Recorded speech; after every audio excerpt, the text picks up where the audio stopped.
Om Shanti. Good evening. A very warm welcome to each one of you to this refreshing Sunday evening talk. I guess many of them are very regular to the Sunday talk. So today we have a very special guest amongst us, Sister Sapna she came all over from China. So I would first like to welcome her before I give a small introduction about her. So a very warm welcome, Sister Sapna, to Shanti Sarovar.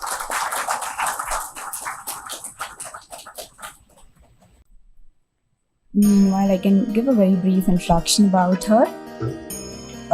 Sister Sapna is a senior Raja Yoga meditation teacher, mental and spiritual healer, life coach and mentor. She is an international renowned meditation teacher and corporate and management trainer at Brahma Kumari's World Spiritual University.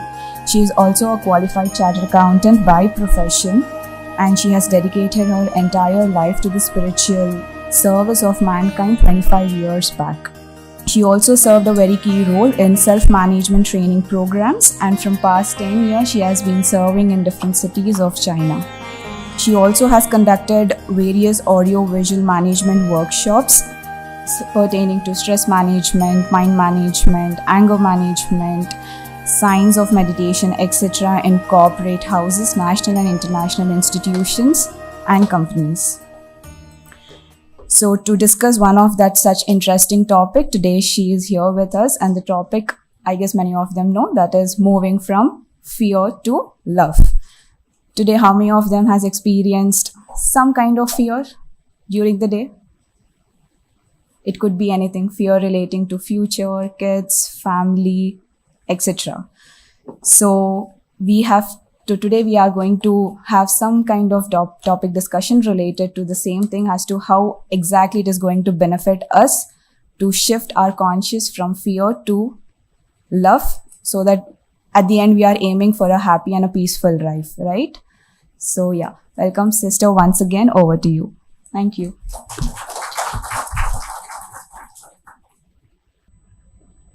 Om Shanti. Good evening. Very nice to see all the happy faces. I was just wondering that it's raining outside. I was not sure how many people will be here, but it's nice to see a good crowd. And sister was telling me that most of you are very regular in this Sunday talk, and otherwise also have done the course, and this is good to know. And as of today, our topic is about moving from fear to love. So let's talk about fear first. Because sometimes fear is in different forms, and sometimes, like the sister was asking, and I was looking at the faces, that how many of you are able to recognize or identify that do I really have some kind of fear? So to start with, let us have a small reflection, right? So before we go into the depth of the topic, so we can sit in silence, have some quiet moments.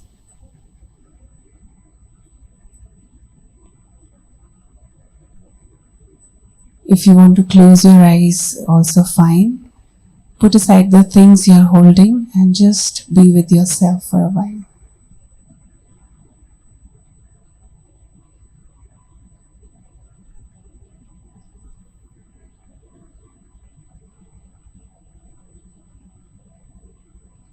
Taking a deep breath in and letting it out. I relax myself.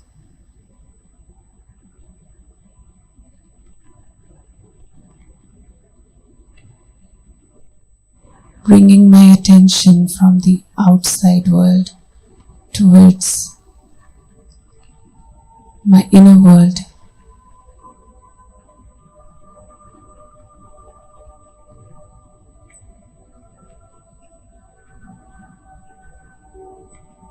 I'm sitting alone, just with myself.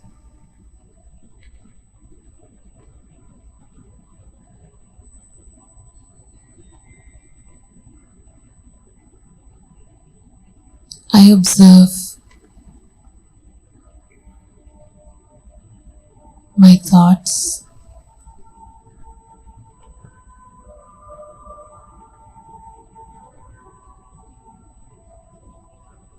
let me visualize my thoughts throughout the day, starting from the moment I woke up this morning until now.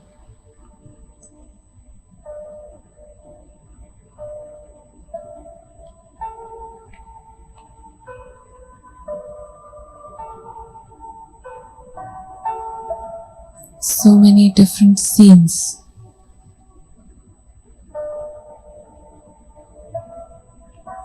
appearing on the stage of this life. I see myself playing different roles.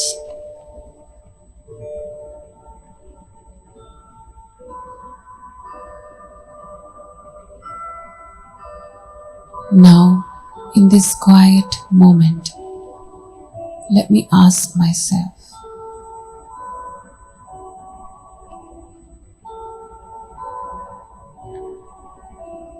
all the actions, reactions, and responses I create,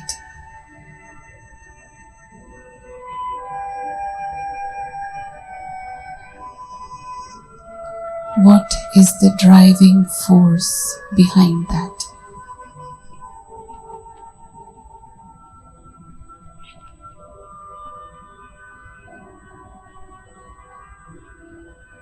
It's by choice or just a reaction.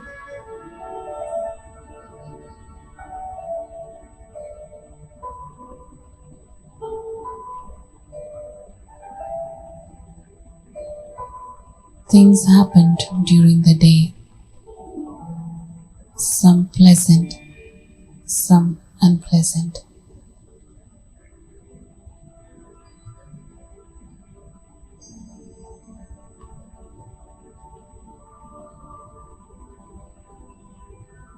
What is that which is affecting my consciousness?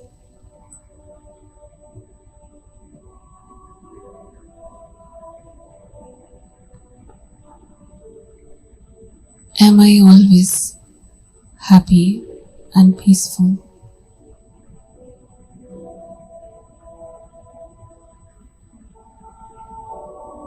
Are there some moments,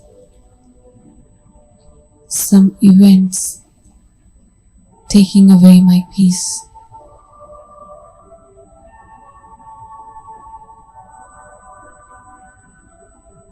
Letting me worry or anxious?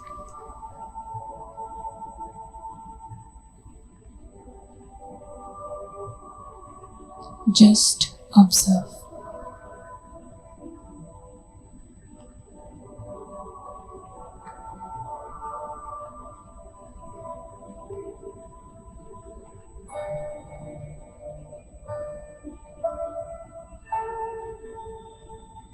Om Shanti.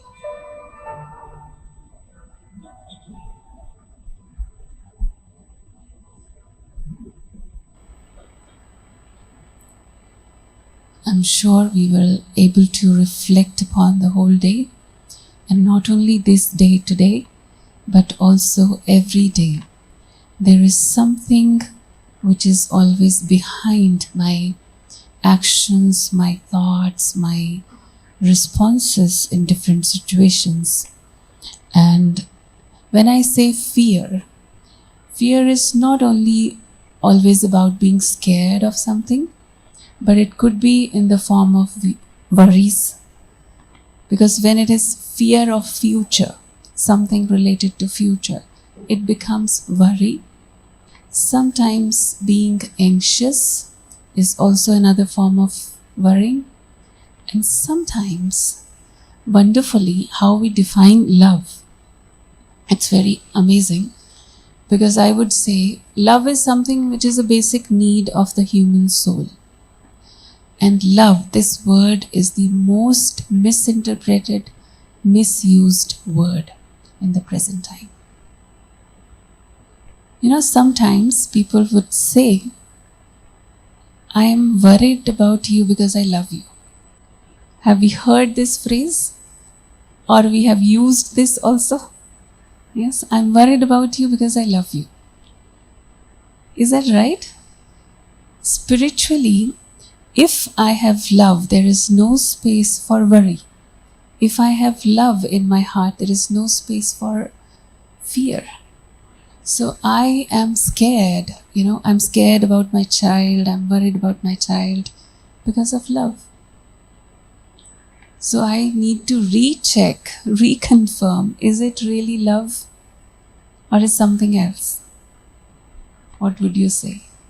Now, sitting in this atmosphere, when I'm asking this question, I think you are able to connect. I think you are able to reflect. Otherwise, we are often using these phrases that it's always like that. But here, spiritually, when we understand the definition of love and attachment, is it the same? Or attachment is the result of love? What would you say? Is that right? Somebody said yes from this side, I heard. Is that right? Attachment is the result of love?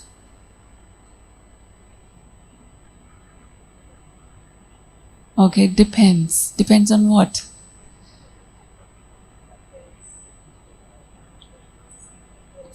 So means it could take the form of worry, it could take the form of anxiety or fear. Means it's love, but it's taking different forms. This is what you want to say. Okay, so let us first clarify these misconceptions about love and about fear. I would say love is light and fear is darkness. Okay, if you define it, fear is about something which I cannot see, which I cannot visualize. Is that right? I fear something or I worry about something which I don't know. Like something in future. It could be just tomorrow. It could be just something which is I'm expecting it to happen after 1 hour. 1 hour after is also future. So something about the future that I'm not sure about what is going to happen, and my mind is creating an image about that, and mostly negative image, right? Because something, now interestingly, something that I don't want to happen, something that I don't want, I am creating that image, and we can say that it is happening already in my mind. Something which I don't want. So something that I don't want to happen to my child, I am creating that image for my child, visualizing him in that scene in my mind. Is that right? This is what we say, what we call as fear. If a mother is taking her child to cross the road first time with a heavy traffic, and the child, and because she has love, so she wants that the child should be able to independently cross the road. She wants that. So she's just observing, standing there, watching that, okay, everything goes well. So while he's crossing the road, what is the image in the mind? Tell me honestly. Yeah. So there is a fear. There is a fear. There is a worry, anxiety. All those emotions are there. All those negative emotions are there, and we are defining it as love, which is not right. So I first need to separate these two things. Worry or fear is a negative emotion, and love is a pure feeling. It's a pure energy. It's a very high energy. Fear is a very low energy. So I have to shift from there. What am I doing is I am visualizing something which I don't want. to happen to my child, right? I don't want to say that, but you know what you are visualizing at that time. You know that? What is that? Tell me the vision. Tell me the vision. You also don't want to speak that, right? You don't want to mention that. Something which we don't want to speak, but we are making it happen in our mind all the time. And we call it as love. It's not. So that is why when we say shifting this energy of fear towards love, it means changing the images of your mind, changing the visualization, because we all have a beautiful gift from God, which is imagination power. And you can imagine anything. So when I can imagine anything nice, anything positive, anything good, then why to imagine something so negative which I don't want, which is not pleasant for me, for my loved ones? Why? Because you know why it is happening. The atmosphere around me is like that. The information inputs that we are taking in every day, knowingly, unknowingly, something we are taking in, mostly through the eyes and through the ears. These are two important gates through which I am taking in the information, garbage, rubbish. Why I say that? When you are just scrolling the screens, what are you taking in? And most of people right now have been addicted to this, and without knowing why and how it happened, it just happened to our lives. I can't say that it's only happening to the young generation or only to the kids. It's happening to everyone. Do we agree? It is happening. We're just scrolling it. And there is a conflict every time when we are doing that. There is a conflict. Bas, enough. Enough. But you're still doing it.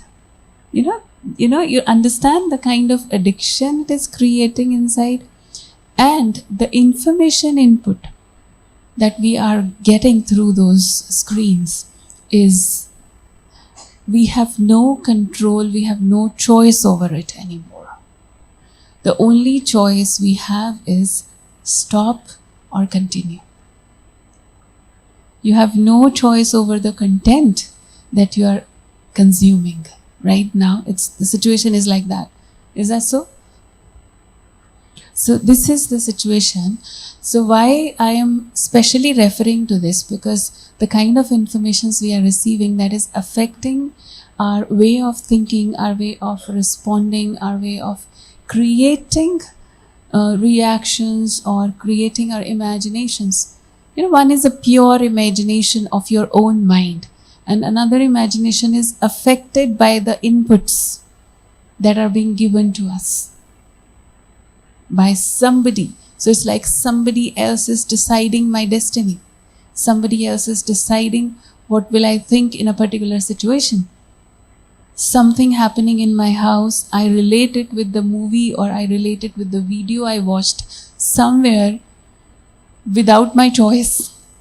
And I have consumed that content inside, and it is there sitting inside my subconscious mind, and something happens to my child, or it's not happened yet, but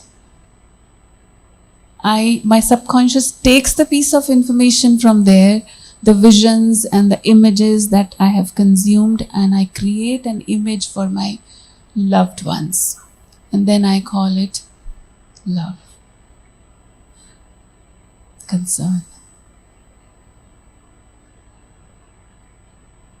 So I need to understand from where it is coming. It's not me creating, it's somebody else creating.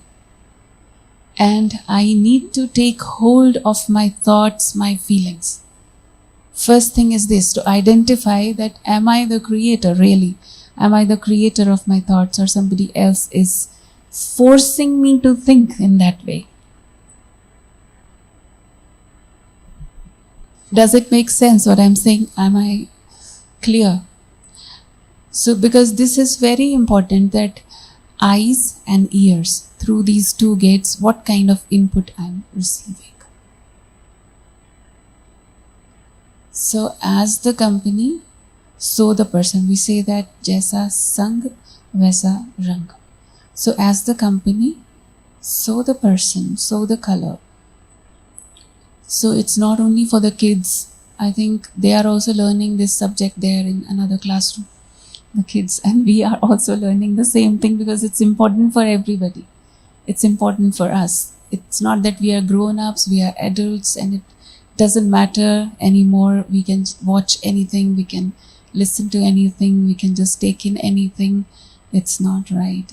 We really have to be careful, because end of the day, if I am not feeling peaceful, because worry and peace cannot stay together, fear and love cannot stay together.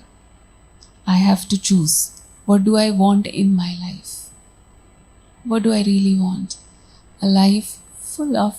Now, love is something that is, you can say it is demonstrated in different ways. Sometimes it's in the form of care. Now again, caring and worrying, two different energies. Worrying is a negative energy. Caring is a very positive energy. I care for you or I worry for you. It's totally different. Are we able to differentiate between two? Worry is out of fear. Care is out of love. So when I care for somebody, I do my best. And when I worry for somebody, I am at my worst. I am at the worst of my imaginations. That's why I worry. So when I'm saying that I am scared because I love you, I am worried because I love you, I need to check once again. So same way, even for God, people say it very proudly, I'm God-fearing. How many of you are God-fearing? Now it's the topic, so nobody is raising hand. But mostly we say that, right? I'm God-fearing. How many of you have often used this phrase? Yeah. Yeah, it's fine. It's okay to be God-fearing. Nothing wrong. We are not going to punish you. So, when we say God-fearing, means, you see, this is a big shift in the humanity from God-loving to God-fearing. I do something because I have love for God. And I do something because I'm scared of God. Because I'm scared of some kind of punishment that could happen to me. That's why I am scared of doing something wrong. To some extent, it is good that you are saved, you are protected from doing something wrong. But at the same time, it's not that natural thing. It doesn't become natural part of your personality when you do something out of fear. Like even for people around us, our loved ones, sometimes we say we don't differentiate between respect and fear. Like your kids are doing something in your presence, and when you are not present, they are something else. What is that? Is that respect? What would you say? So fear is genuine. That is genuine to have this kind of fear. So if they are doing something because of fear, is that going to be permanent? Possible? It cannot be permanent, because as soon as that fear or the pressure is taken off, they will go back to their old behaviors. But if I have, because this is called emotional intelligence somewhere, that if I have love and respect for you, because respect is another form of love. Just like care is another form of love, there is another form which is called respect. So respect reflects love. So if I really respect somebody, even if they are not present, I have that in my heart that no, I can't do this. And if you are able to create that feeling in the child, let's talk about the parents and children relationship here. If you are able to create that feeling of respect without any fear of punishment, or even, sometimes that is also a punishment kind of, that if they do something wrong, that they have the feeling that if I am wrong somewhere, that my mama is going to be sad, she will not be happy, because he can see your face that my mom or my dad is going to be sad because of me, and I don't want to see them sad. This is love, or you really have to identify, it's love or fear. It looks like love, right? It looks like respect, but it's not. Because of that scare, there is no realization in that child that this is really wrong. The only thing which is influencing the child is that you will be sad, you will be unhappy, you will be upset. That's why I should not do that. And not only that we demonstrate that, but we say that. We mention that very clearly. This action makes me feel unhappy. I'm upset with you. We say that. And of course, when we are staying together, we say that. And the child he doesn't want to see you upset until he is grown up and he is away. Because right now, you are his world. And he doesn't want to see his world to be unhappy or upset until he discovers another world outside. So wait for that time. So this is temporary. This is not permanent respect. It's temporary, because right now he's depending on you. And your happiness or your being upset or sad affects his life. So if this is the formula we are using, it's not love. It's not love. So there are many things. Actually, love can solve many problems. Love which is pure, unconditional, without any expectations. We know this, right? We know these definitions. We read it. We hear it many times here and there. So we know love should be unconditional. But when practically talk about it, is that possible to have unconditional love? Your smile says everything. Yeah, because we don't see that happening in our life. Yeah, it should be unconditional, but we know that we should not have any expectations, but this but has a long queue of excuses and reasons and all kinds of practical things which we always define love as. So we would say, how is it possible? We live in families, we have relations, we have connections. So how is it possible to have no expectations? How many of you feel that we can live a life of zero expectations? Zero expectations.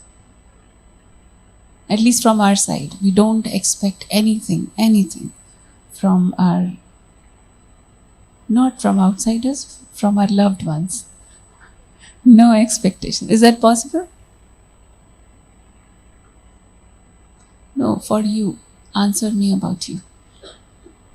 For some people, means for the neighbors.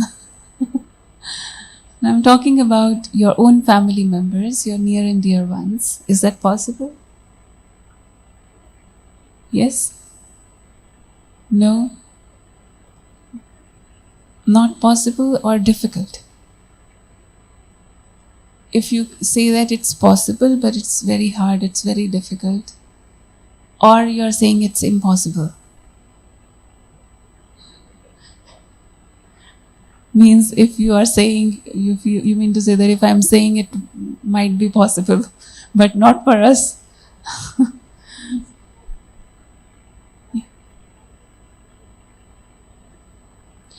It's just words, Don't play with words.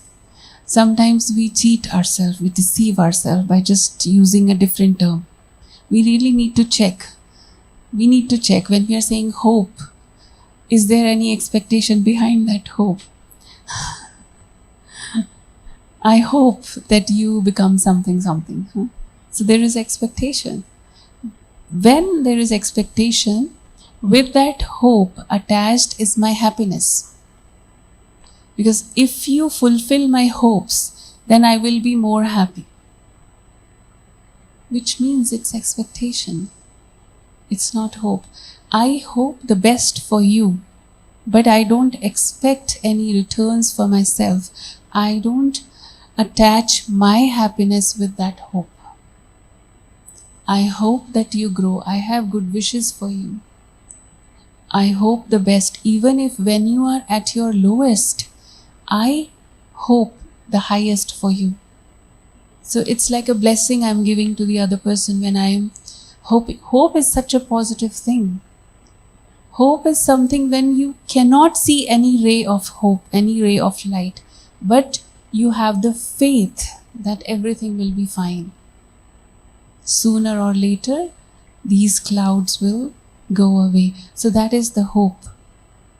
But I am not attaching my happiness with that when something goes well with you, then I will be happy, then I'll be stable, I'll be more peaceful. That's not attached with that. So if that attachment comes with the idea of hope, then that is expectation, that is not hope. That is just a different word we are using for expectation. Just like caring and worrying, and we are just playing with the words. We need to understand that there is a dependency inside which is creating fear. I hope the best for you, but what if it doesn't happen that way?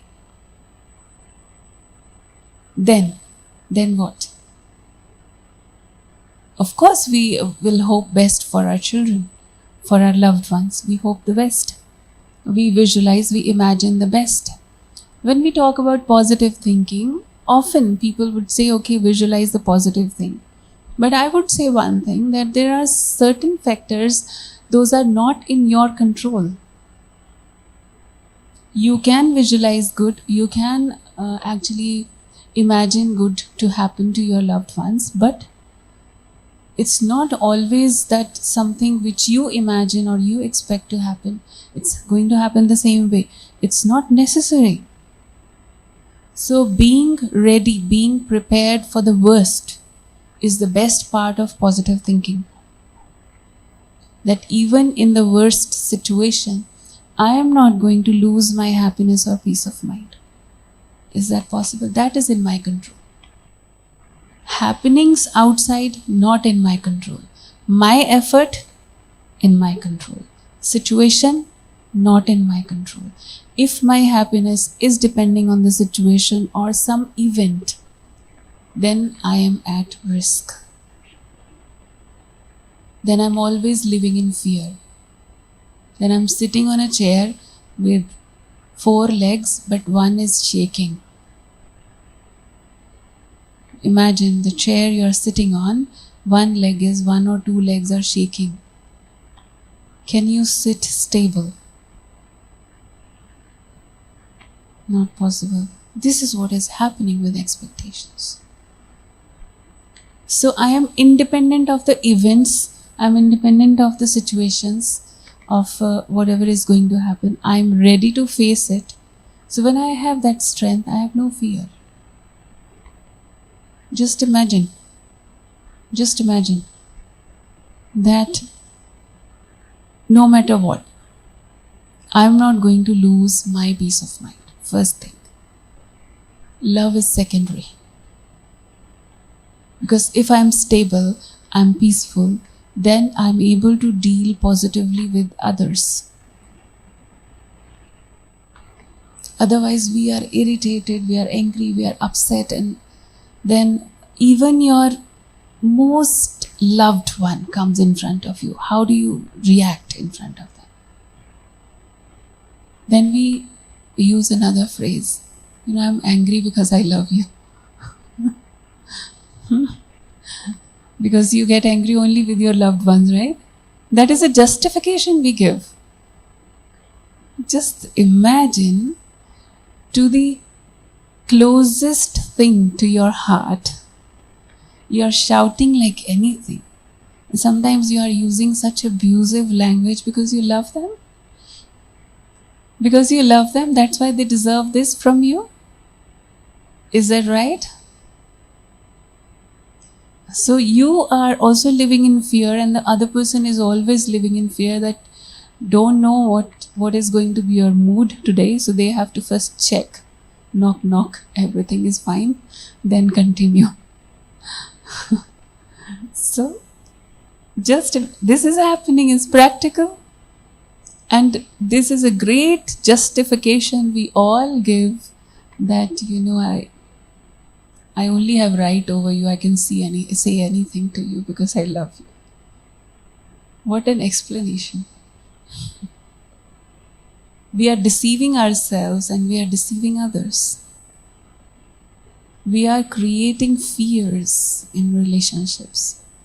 We are creating insecurities because of this. If something like this happens often, just imagine how fragile that relationship will become. How fragile. Because we are always scared. Don't know, if I say this, it will upset the other person. Right? So we have to calculate so much before saying a single word. Is that happening? It's happening more and more right now. People have become so sensitive. To your own near and dear ones, you can't say anything. Is that so? Isn't it? You can't say anything because you love them. That's why you're scared of them. You're scared of their moods. You're scared of their reactions. You're scared of their actions, what they are going to do if I say this, how they are going to react. Maybe he stops talking to me. Even if what you are speaking is with all your good wishes and, because you wish the best for your near and dear ones, but still you're scared. How fragile it has become. So at least I can start with myself. You think 10 times. Should I say that or not? Should I say that or not? To your 10 years old child also. Not that easy. Am I right? Can you relate that? What I'm saying? So at least I start with myself. Because right now the world needs some examples, some role models. If you are able to demonstrate that correct definition of love in your behavior, and at least the other person is not scared of talking to you anything, can I create that aura around myself that the other person, people who are connected with me, they are not living in fear, any kind of fear or insecurity because of me, at least because of me. Is that possible? You need to recheck, and you have to check again many times every day. Sometimes you don't say anything, but your face changes, Just that face changes, that makes the other person feel that you are unhappy. You are not satisfied. You are not feeling good. So that also creates a fear. Isn't it? Because you say something to the other person, or you just did something which you have seen that other person is doing something which you don't feel right, and you didn't react, you didn't say anything, but your face changes. Your face changes. 3-year-old child also can notice that. And he is immediately, we have seen a little child scared. Now, my father is unhappy. Now he is angry. Father has not said anything. Mother has not said anything, not even a single word. That 3-year-old can feel the aura. And what equation we are creating in his life from the childhood? If you do this, then mama is happy. If you do this, then papa is upset. So doing something makes them happy or upset. So if they are happy, then they love me. If they are not happy, then they don't love me. So if I want to receive love, I have to be scared of doing something which makes them unhappy. This is unconsciously, it is happening. This equation is being created in his mind. Can you imagine? At such an early age. And then we continue to live our whole life with this equation. Because every soul deserves to be loved. And then for the sake of that, we are living in fear and insecurity all the time. Because that equation was created at a very early stage when we were starting the journey of our life.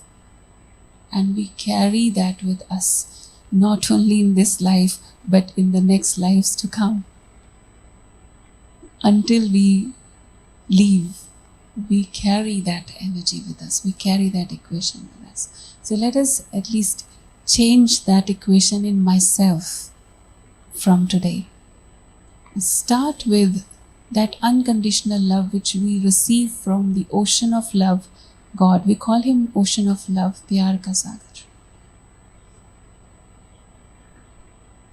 So God's love is conditional or unconditional? Are you sure? Then why do we go to the temple and say that if you do my work, then I will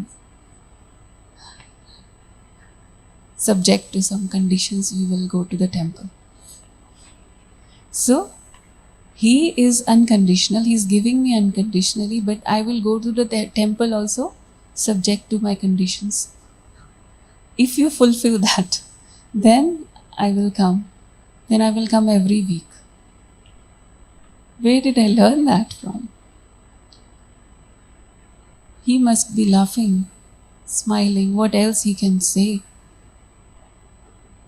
That he is giving us without any limits, without any conditions.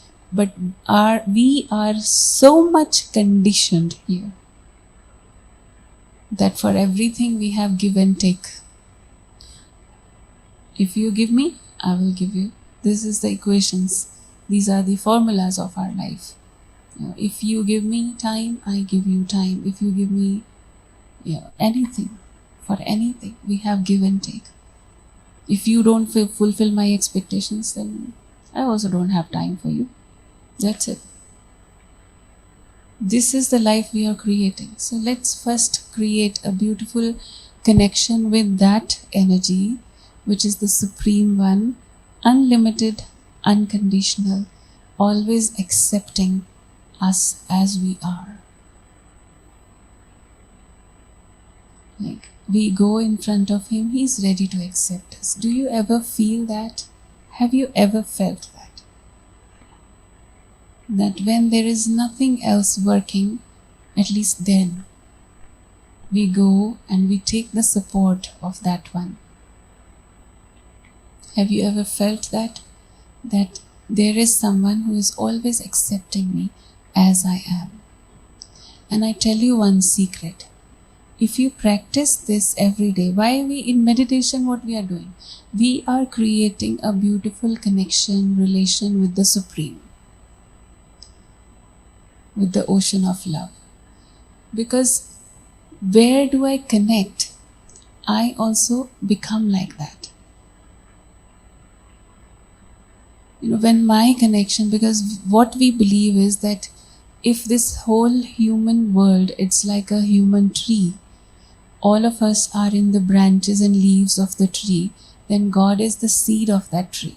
So if my connection with that seed is positive, pure, and close connection, then my connection and relation with everyone, with every leaf and branch will be fine.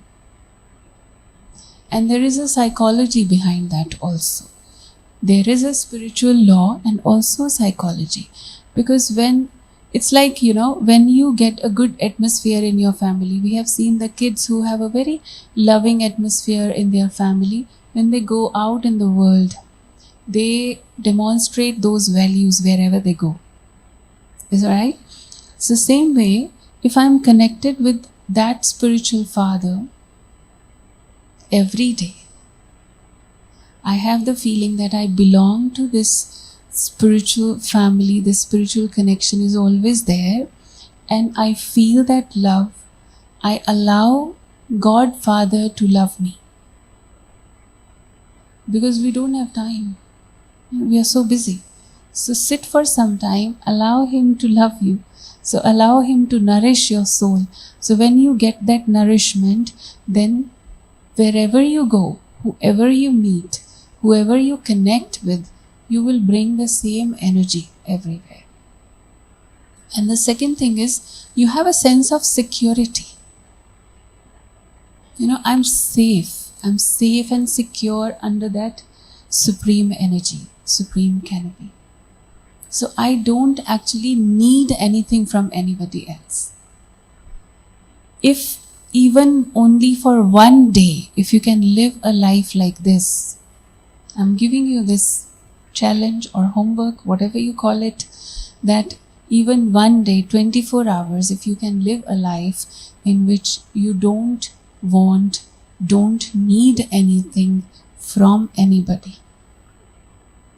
Inside this kind of thought, you are the master of your life. Nobody and nothing can scare you. There is no fear, no insecurity. You will experience that. It's only love. You become only the givers. You are not takers. You are not expecting anything. You are not the beggars anymore. So only for one day, if you can have this thought, I don't need anything from anyone. Is that possible? I don't need attention, I don't need love, I don't need care, I don't need appreciation, praise, anything. I don't need anything because I am not a beggar. Really, I don't need. Can you practice that? As soon as you go into that mode, all the fears disappear. Because fear is only arising from expectations.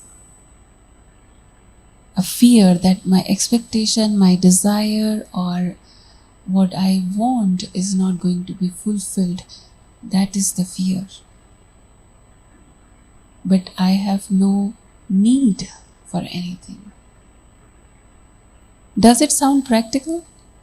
Does it sound practical? Want to say something? Yeah.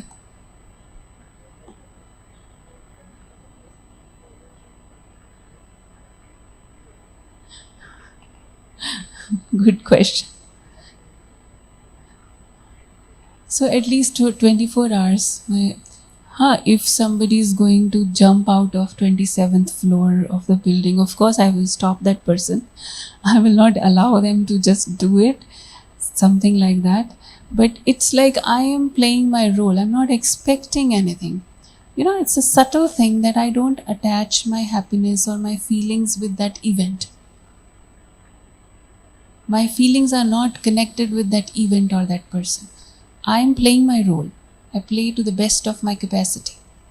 If I see something wrong, I will of course try to stop that. I try to guide them. But it's not that if they don't do it that way, then I'm unhappy or I'm upset. Because face changes when first my feelings change. So my feelings are not connected with them. My feeling is my choice. I have to remember that. My feeling, my emotion is my choice. It's nobody else creating for me. And I don't allow anybody else to create my feelings or to even affect my feelings. So I have to take control of my life. Then you can be loveful for everyone. You will say, you see, otherwise you are scared. Something like that is happening. You are scared. And out of scare, you are angry. And inside is love. Inside is love.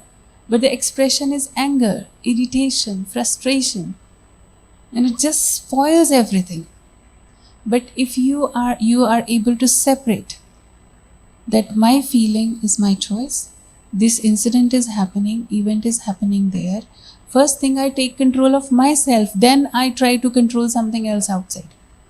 Otherwise, if I am not able to control even my own feelings, how can I control the events? I can't.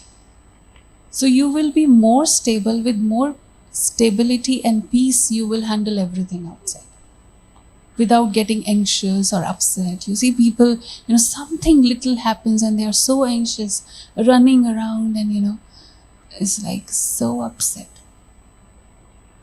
So because we attach our feelings with not one thing, with everything what is happening around us. So look at the waves, it's like so upset energy. So first thing is I separate. When I say that I don't need anything, it means that I don't attach my happiness or my peace of mind with anything external. So first, I love myself. I love to be with myself in my own company. Enjoy your own company. Do you do that ever? Start doing that if you don't. So just enjoy your own company. Enjoy and appreciate yourself. Appreciate your own qualities. There's so much, because your inner world, there is so much to appreciate, to love about. And then when you recognize that, then it's like inside out approach. Because when I recognize, I realize, identify my inner self, then I bring that energy outside into the world outside me. Wherever I connect, whoever I connect with. So this is something very beautiful. The start with, I first learn to love myself. Decide. Every thought, every feeling, whatever I am having, it's my creation. It's not because of external stimulus. No, it's my creation. I'm creating, I'm choosing. I choose that I will be happy. I choose that I will be peaceful. So I have to make choice about my feelings. Not just going with whatever is going in the atmosphere and happening outside. I am influenced by that. That's like a slave mindset. We are all the time victims. What is happening, then it is affecting me. Then I am begging others, please don't do this. If you do this, then I'm sad. We do that all the time. Separate. Create your own thoughts. Create your own feelings. So let us have few minutes of reflection, of meditation now, and assimilate this.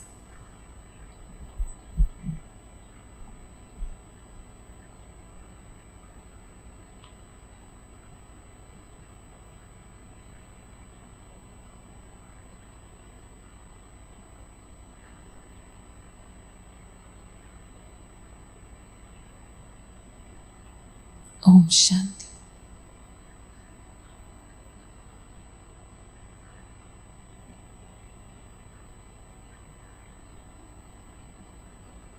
Once again, I relax myself, physically and mentally.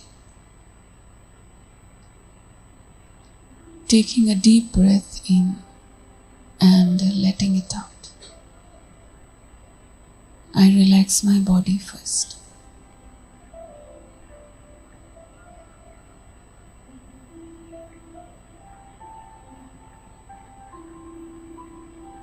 See, observe if there is any tension in the muscles of my body. Let it go. Let it relax.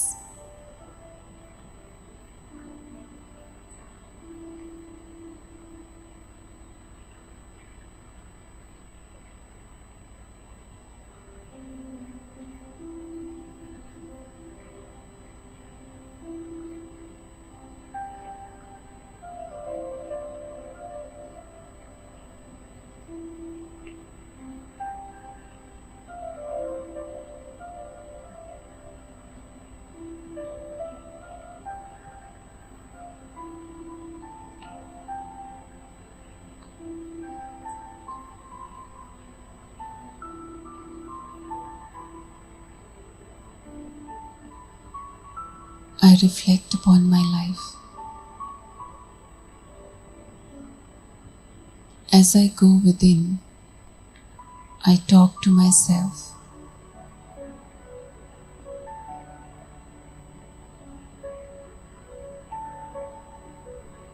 I tell myself,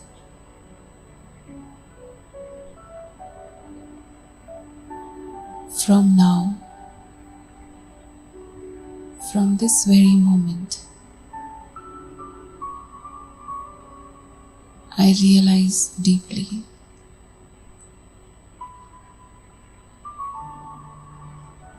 every thought, every feeling that I create is my choice.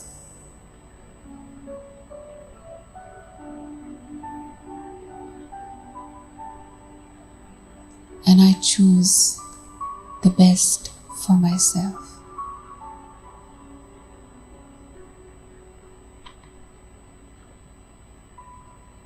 Sitting in silence, I can see the outside world and my inner world.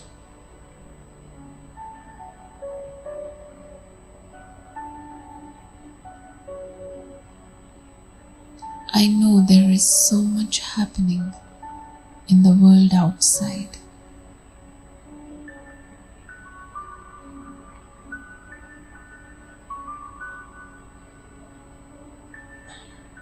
But I bring my attention towards my inner world.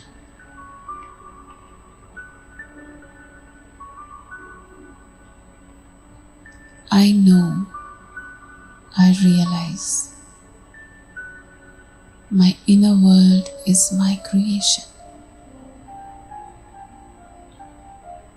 I am a being of love.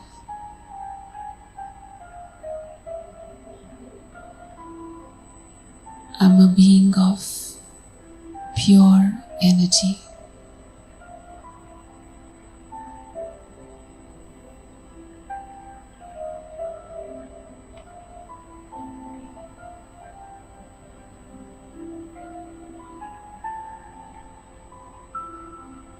I'm the child of the ocean of love.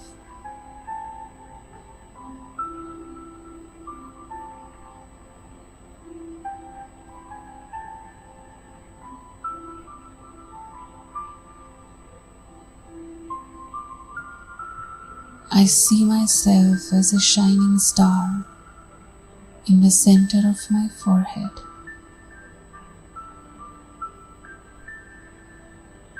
And I also visualize the Supreme Father, the ocean of love,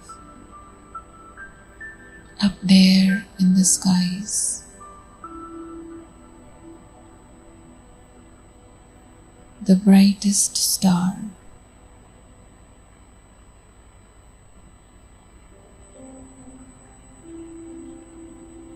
Feel the shower of light, the shower of love from that ocean of love.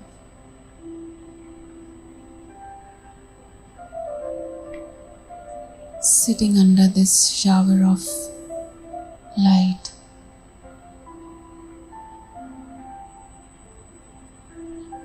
I'm being embraced by the ocean of love.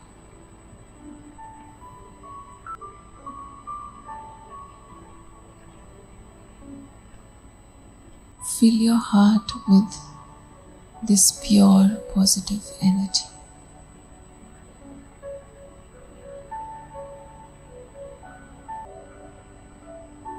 This inner world, I charge with this positive energy.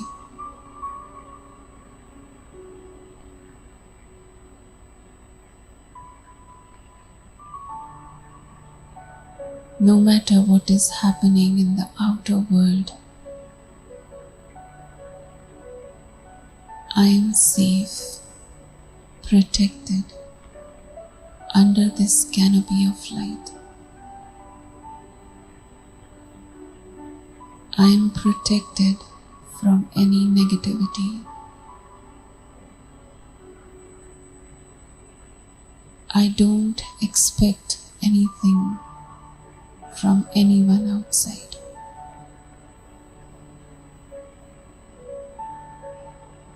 I enjoy my own company.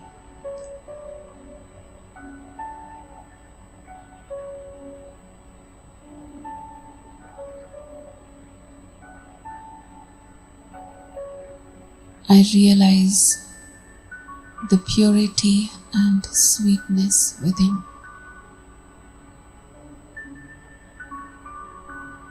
I become the master of my feelings, my emotions.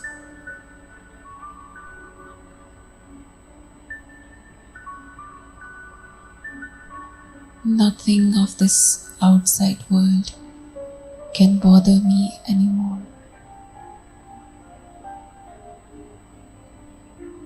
Nothing can affect me anymore.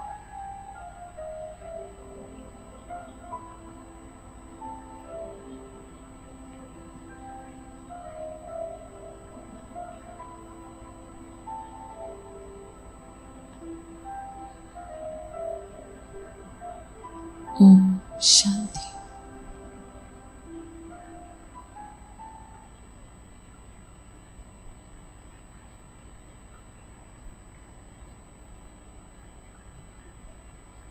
Om Shanti. Thank you so much. Question?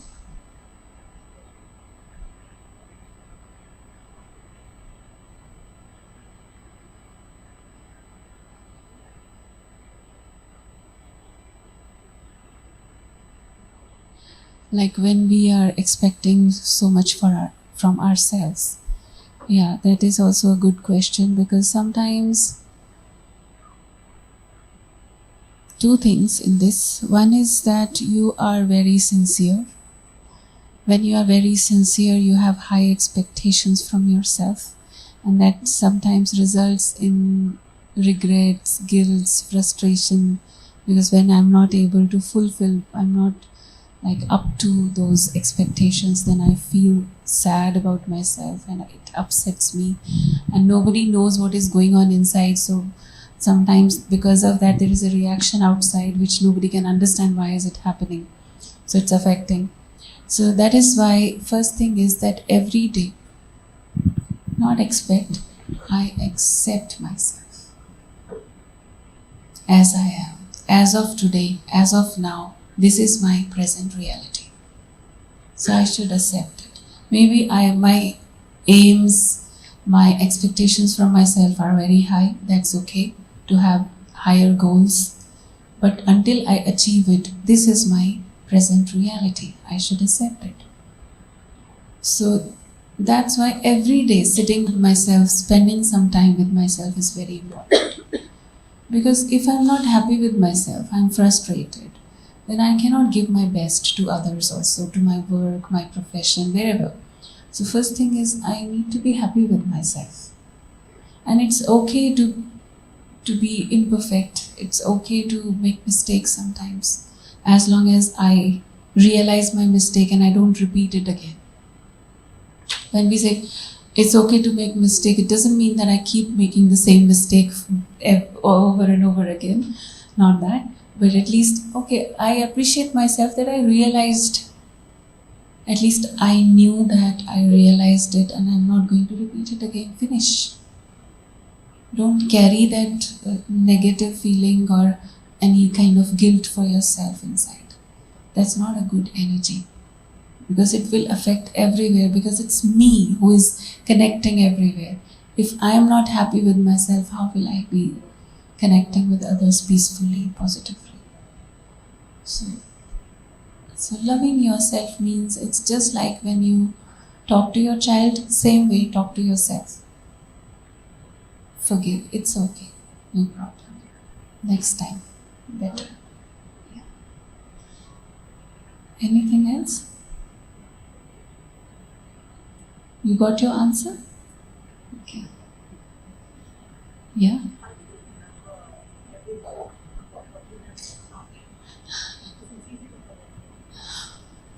You can just make some kind of action plan for yourself.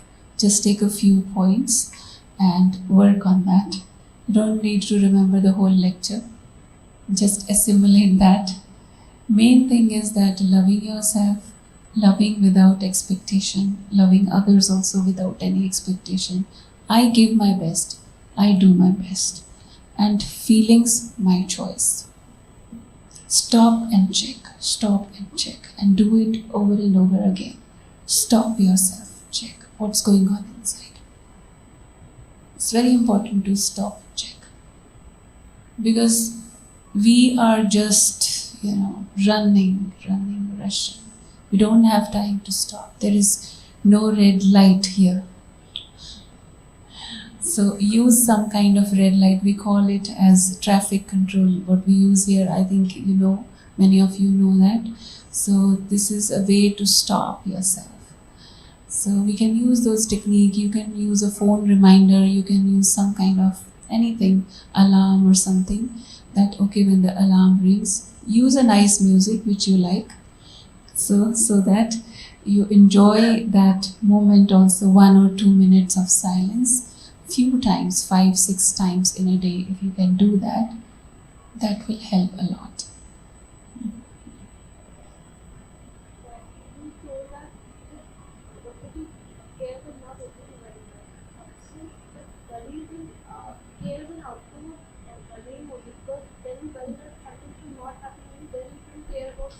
Somebody to do something. Like, the worry thing is not that he can never tell them what is right and what is good. So how to stop worrying or imagining the bad thing?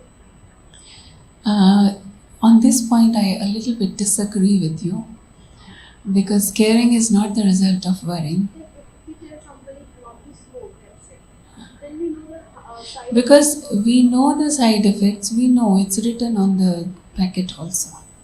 We know that. But to know doesn't mean that you start visualizing that. What if he smokes a lot? What will happen? All kinds of diseases and all kind of those things in the future happening. I start imagining and then start caring. Who said that? We don't have to imagine all those negative things to happen.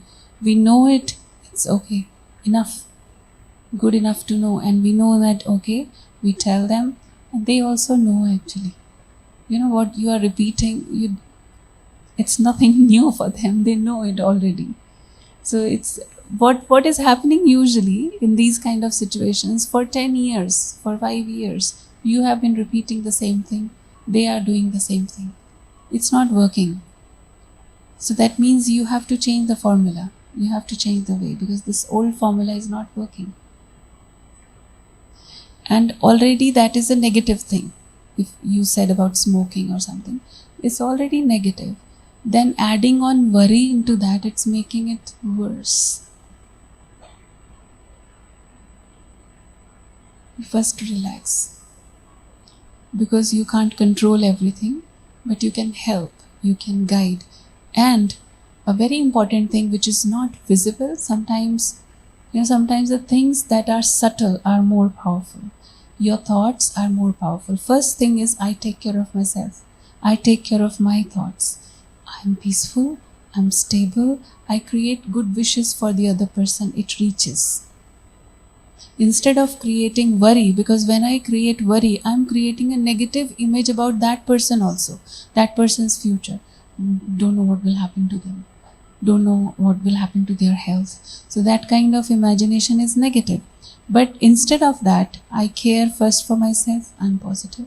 Then I care for that person. Everything will be fine. What you want to happen? What do you want? What do you want? You visualize that. Visualize that. That is called sending blessings. You bless the person that this person is going to be all right. They will be able to overcome their habit. And you visualize them in a way you want that to happen. So then you are sending good wishes, blessings. It will work. Then they will listen also. Is that okay? Yeah.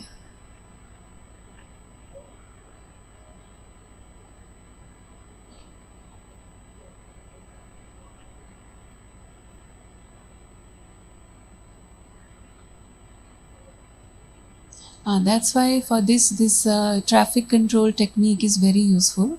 You have to every now and then.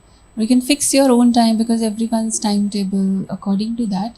You can fix like 5 times in a day at least. Stop. And you can use the alarm in your phone. When that alarm rings, respect it. Don't snooze. Respect. Stop. Check. Just observe. Don't give yourself any pressure. Just observe what is going on. Because this first step is very important because we don't even see we don't even observe what is going on. We're just going whole day, we're running, thoughts are also running. End of the day, if you want to check also, you don't remember. So best is every hour, if I can do 1 minute. If I cannot, at least after 2 hours, 1 minute, 2 minutes, I can sit in silence. Just observe. You don't have to judge. Don't judge, because if you judge sometimes, you will find that it's so negative. How can I be so negative? How can I be so... Sometimes it's affected by the outside atmosphere. So no, just observe. Start with this only. Then at least naturally, because we know, we have that inner conscience which tells me this is not right, I need to change the direction of my thoughts. It will happen automatically, it will follow. You can try and then talk to the sisters about your result. Yeah. Okay? Thank you. Om Shanti.